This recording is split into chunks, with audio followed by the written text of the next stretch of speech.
అరిసెలకు ఎట్లా చేస్తారా అమ్మ? కిలోకు కిలో పావు బియ్యం పోయాలి. కిలో బెల్లానికి కిలో బెల్లానికి కిలో పావు బియ్యం పోయాలి. ఎట్లా ప్రాసెస్ ఎట్లుంటుంది? బియ్యం ఎప్పుడు నానబోయాలి? బియ్యం నైట్ 4కి నానబోసి పొద్దున 9కి వేయాలి. ఒక రోజు ఉండాలి. 4 గంటలకు అట్లా. 4 గంటలకు పోయాలి. తెల్లారి 9-10 గంటలు పట్టాలి. మధ్యలో ఒకసారి నీళ్ళు కడిగి ఉప్పేయాలి. కడగాలి. 10 గంటలకు అట్లా కడగాలి. నైట్ 10 గంటలకు కడిగి మళ్ళీ పొద్దునట్టు 9 గంటలకు కడిగి పుల్లకేయాలి. కొంచెం పొడి పొడిగా, మరీ ఎక్కువ పొడి పొడి కాకుండా పచ్చి పచ్చిగా ఉన్నా కానీ ఆరబెట్టుకొని మిక్సీకి వేసుకోవాలి. మిక్సీకి వేసి చల్లగొట్టాలి. గిన్నెలో పెట్టించుకున్నా ఇంకా మంచిగా వస్తుంది. ఇంకా మంచిగా వస్తుంది.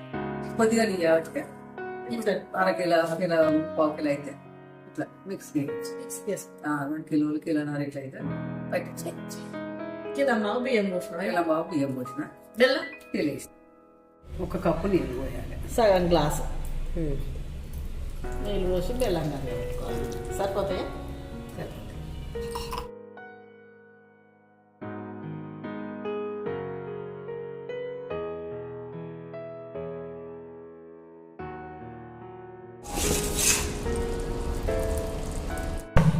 ఇట్లా రావాలి. పాకం ఇట్లా వచ్చినాక ఇట్లా చూసుకొని తీయాలి. ముద్ద పాకం రావాలి. ముద్ద పాకం గట్టిగా వస్తే మళ్ళీ అరస గట్టిగా అవుతుంది. నేను మంచిగా వస్తుంది. మంచిగా కొంచెం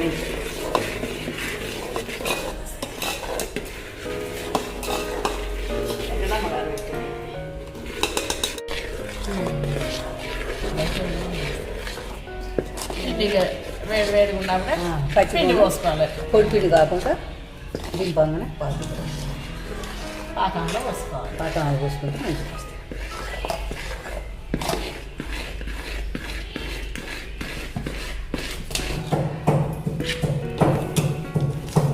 మంచిగా కలగలుపుకోవాలి.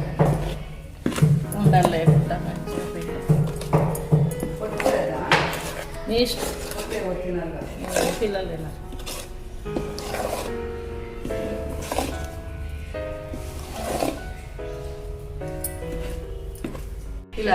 ఇలాచి వేసుకోవాలి. ఇట్లా ఇష్టం ఉంటే మరీ వేసుకోవచ్చు, లేకపోతే మామూలు వేసుకోవచ్చు. మా పిల్లలు సరిగా తినారు, ఇంకోటి వేస్తాం. ఫ్లేవర్ కోసం వేస్తాం. ఒక్కలైనా చేసుకోవచ్చు. అరకిలో పిండి వేసుకొని మనకు ఫస్ట్ టైం రావాలంటే అందరి ముందర భయపడుతున్నా కానీ అరకిలో బియ్యం పోసుకొని అరకిలో కొంచెం తక్కువ వేసుకోవాలి బెల్లం. సరికి సరి వేస్తే ఏమైందంటే మరీ తీయగా అవుతాయి అన్నట్టు. మంచిగా వంగుతాయి. ఇక ఒక్కలైనా చేసుకోవచ్చు. పిండి పాకం అయితే పెట్టుకొని కడాయి పెట్టుకొని ఒక్కొక్కటి వేపుకోవచ్చు. 2-3 కావాలన్నట్టు ఏమి ఉండదు. మేము కూడా ఈసారి ఫస్ట్ టైం చేస్తున్నాము. అంతకుముందు మా అమ్మగినే చేసేది. ఎన్ని రోజులైనా అమలు చేస్తాం, మనం కూడా నేర్చుకోవాలి కదా.